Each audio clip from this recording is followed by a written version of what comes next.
video in a while, but I was just taking some time, and also I broke my tripod, so it's still broken. I'm just making it work. But now I wanted to make some like paint with me videos, and my tripod absolutely won't work for that, so I'm gonna have to try to find a new one.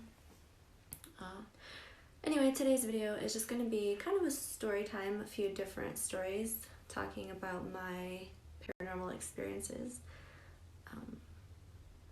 Let me start off by saying, although I am a witch, I am also a skeptic when it comes to paranormal things. So yeah, feel free to let me know what you think about my experiences in the comments below. Please like or dislike, do what you need to do, subscribe, share maybe, I'd really appreciate it.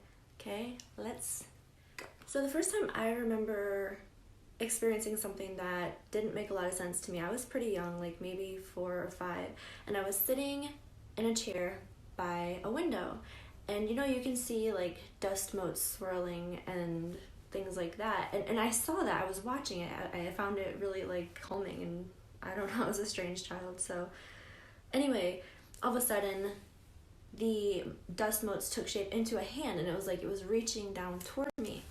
But I didn't feel scared of it. It felt very warm and very comforting, and I'm not positive that was a paranormal experience, but it felt special to me as a child who had no concept of paranormal. That wasn't something that was talked about in my household or anything like that, so I had no concept of that stuff, and yet I felt immensely comforted by this hand made of light and dust motes. So that's story number 1. As I got a little older and I came to understand ghosts and things like that thanks to the show Are You Afraid of the Dark and Goosebumps,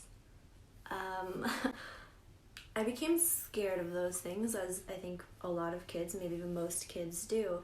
And I remembered my experience when I was younger and learned to tune out things that didn't make sense to me as far as things occurring around me.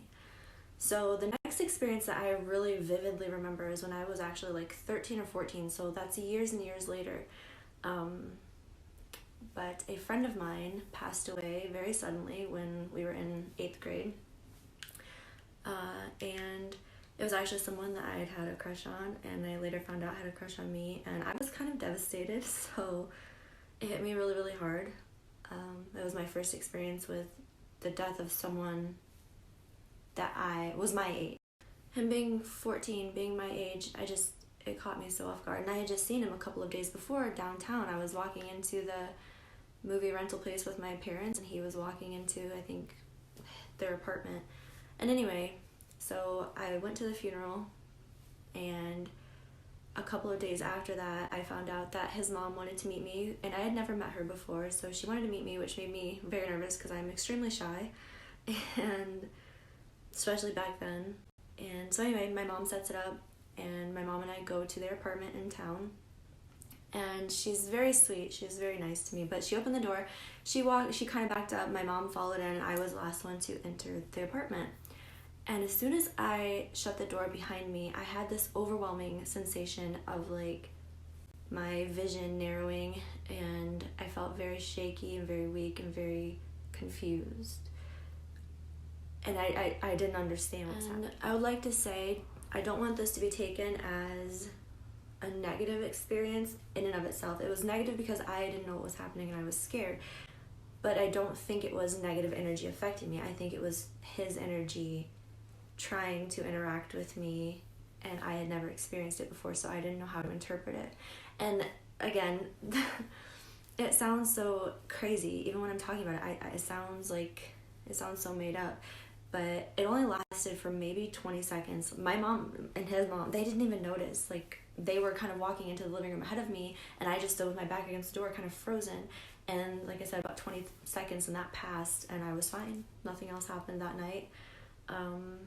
It was a good visit. She was really sweet. She made me feel a lot better about things, and she made me promise never to smoke cigarettes, and I still have not smoked. So yeah, that was the second major experience, and I've had little things happen since then. One of my favorite memories of paranormal things is I was laying in bed. My brother and I shared a bedroom at this point, and I was on the top bunk, And I was just very upset. I was having a rough night and I couldn't sleep and I had school the next morning, so I was not happy. But all of a sudden, it was like somebody wrapped their arms around me, like just draped their arm over me and was pressed up against me from behind. And I was maybe like 15 or so, 14, 15 when this happened. So it was relatively soon after the prior experience. And I just felt so immensely comforted. I've never felt anything like that in my life, like not since then. I fell asleep within just a couple of minutes of that. I just felt peaceful. Everything felt okay. So that was my favorite experience as far as paranormal things go. A lot of time passes, little things happening that I'm just kind of ignoring, tuning out. I guess because they just weren't like in your face, like pay attention to me things. So this one was just a few years ago, looking to buy a house in this old Victorian home.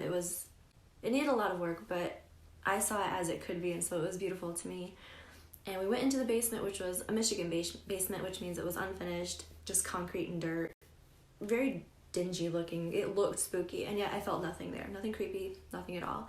We walked through the whole house, and I'm perfectly fine. And then we get up to I can't remember, the second story of the house. And we walk into this room, and I don't know how to explain it other than it was like a sunroom upstairs. The one wall was all windows. There was a sink and a countertop, and the rest of the room was just empty. There was nothing in it. As soon as I crossed the threshold, I got hit with that same feeling that I described earlier. My vision felt like it was narrowing. My head felt like it was being squeezed. My chest felt really tight, and I felt kind of off balance. And also I couldn't focus on anything. I couldn't hear, there were other people there, and I couldn't hear them talking. It's like they stopped existing. All I could feel was that feeling, and this time was incredibly scary. It lasted until I stepped back across the threshold to that specific room. As soon as I crossed into the hallway, perfectly fine again, went away immediately, and I was just left with this headache, and I was extremely tired. And it really scared me, and actually, as much as I liked that house, that made it an instant no for me, because I knew that whatever that energy was so negative that I felt like if I stayed there any longer, it would be very bad for me. Not long after that, I started attending therapy, and my therapist was someone who specialized in dealing with highly sensitive people, empaths, people with psychic abilities, and those sorts of things. And I explained that situation to her, and in her opinion, it was something touching me and attempting to draw my energy in order to communicate with me, which terrified me. But it also made sense, because after going home from that house, I had to take a nap, which I don't nap. Like, rarely ever do I nap. I don't sleep well at night, let alone during the middle of the day. So I do believe she was right, and since then I have learned a lot of ways to protect myself from those types of situations. I say so much. I'm going to talk about those techniques that I learned here in a minute or two, because they might be helpful to other people. So there's one more story to tell, and unfortunately it deals with my mom's passing, so it was relatively recent. I had just gotten her ashes. My brother had just brought them to me, and I had put them in her urn and put them on a shelf. I took one of her necklaces and I put her wedding rings on it, and I hung that around her urn, and then I went and sat down. Now, I'm a painter, and my mom loved butterflies, so I had painted her a blue butterfly with, like, the background was alternating black and white squares. And I had resined it, put glitter in the resin. It was really pretty.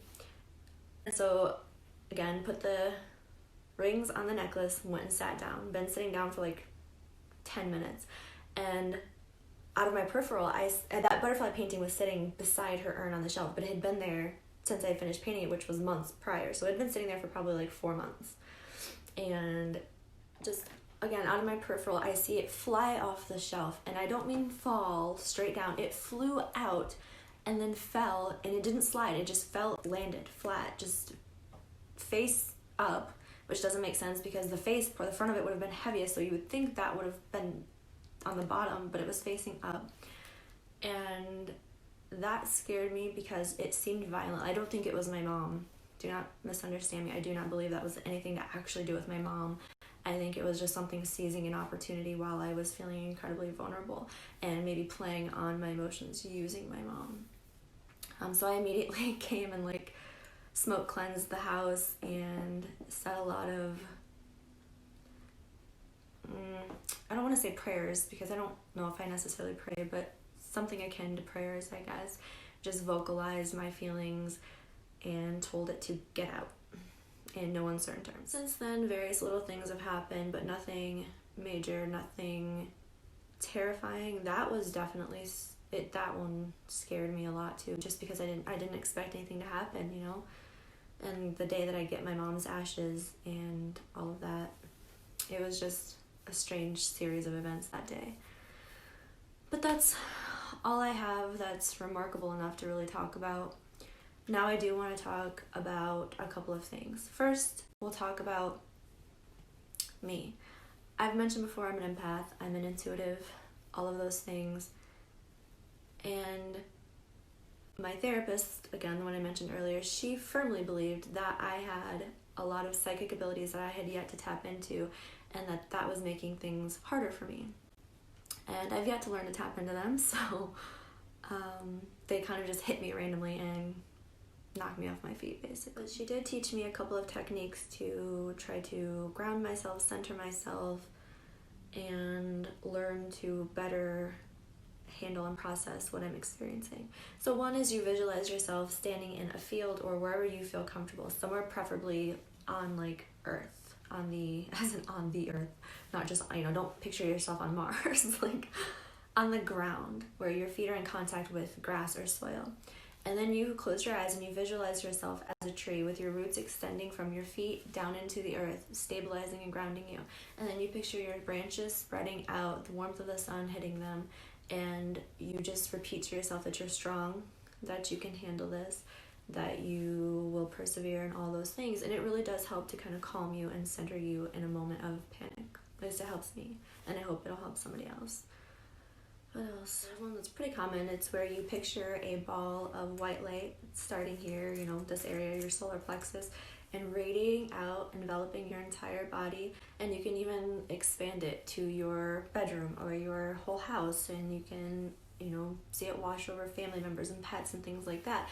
And what you're doing as you're visualizing this is you're either thinking or repeating out loud that you are protected, that you are safe from any spirits, energies that wish to harm you. And again, that I do that regularly. That is, I would say, almost weekly, if not more often. I do that one, so try it, see if it helps you. It definitely does help me, and I think it's worth a try. And it's really simple. Costs you nothing. Just a couple of minutes at most of your time. So what do you have to do? And I think that's it for this video, guys. I hope you enjoyed it. If you have some paranormal experiences, leave them down below. Tell me about them. I love to hear about it. I want to believe firmly in those things.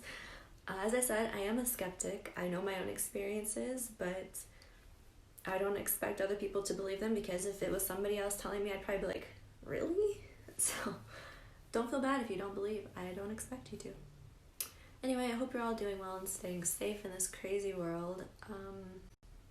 Yeah, like I said in the beginning, just leave a like, please, or a dislike if you really want to.